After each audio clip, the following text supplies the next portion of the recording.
How did the Justin Bieber stuff come together? Chris Brown. Justin Bieber's a huge Chris Brown fan. He thinks he is Chris Brown. You don't see the tattoos. Really? Justin Bieber wants to be Chris Brown so bad, people don't even reckon. He wants to go to jail because Chris Brown did it. Really? Yeah, Justin, knock it off, my nigga. I'm going to tell you when I see you, too. He's a huge fan of Chris Brown. Chris is the Michael Jackson of the day, and he wanted Chris to do something for his Christmas album. So Chris brought me in on it, and I did my thing. You in the studio with him? Yeah. Okay. I got to kick it with Bieber. And okay. A cool kid. Just Yeah. some regular fun kid.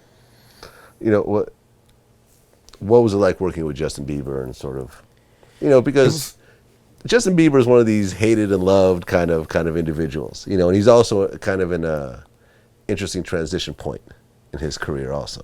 The first memory I'm always going to have of Justin Bieber is a funny one, so I'll never be able to look at him like everybody else. Okay. The kid didn't know me for 5 seconds. He pulls out a wallet. He says, "What's this?" He opened a wallet. It's a lighter wallet, right? It's like some trick wallet that makes fire come out. It's supposed to scare you. And then he goes, "What's this?" And I'm like, you do realize I'm a grown-ass man. I was like, am I supposed to laugh? Because it's Justin Bieber. Would he not work with me if I laugh? I go, everybody laughing. And then I look at my manager. I'm like, this boy crazy. He did it like 5 times. And guess how many times we laughed? 5 times. Every single time. You better believe it. Yeah, man. How did you feel when those tapes came out, you know, with the N-word stuff and everything else like that? Justin Bieber saying the N-word? Yeah.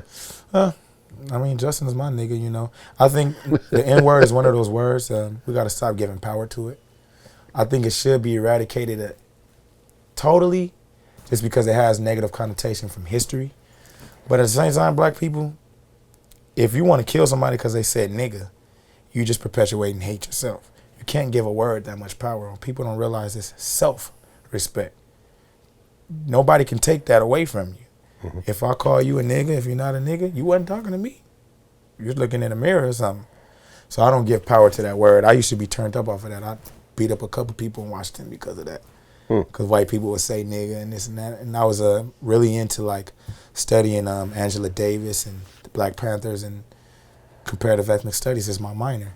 Mm-hmm. So, but now that I'm about love, I see the hate in that and just how racism just really is a system to make hate and make money. Yeah. So fuck that. Y'all my nigga if you want to be. Just don't say it to the wrong nigga. He might trip. I remember I interviewed Kid Red. The one thing that I found interesting in that interview was how he said that when he you know, because he used to, you know, he's real close with Game, and he's been going out with Game, you know, right, on concerts for years. But he said it was a little different when you go out and do shows with Chris Brown. He said there's actually ambulances on standby for all the women who pass out. And to see that was just crazy. I've seen some weird people do. Yeah, like I personally have never seen that. So oh my God. So it was when I heard that, I'm like, are you serious right now? Girls are actually just. Girls would not even be who they are. They'll just turn into anything. They transformers. I could transform, yeah. They like do that. Will run after the bus. Will sneak on stuff. Girls tear his clothes off. Crazy stuff. I was like, I don't want that. Y'all don't gotta like me like that. What do you think was the craziest thing you've seen a girl do while on tour with Chris, or just being around Chris? One time he had we was in I believe it was Jersey. We was in Jersey and he had a VIP, but it was a long wall and then his VIP, and a girl climbed the wall to get in this VIP. It's like, if you don't get your ratchet ass out of here, you old rock climbing groupie. What you doing?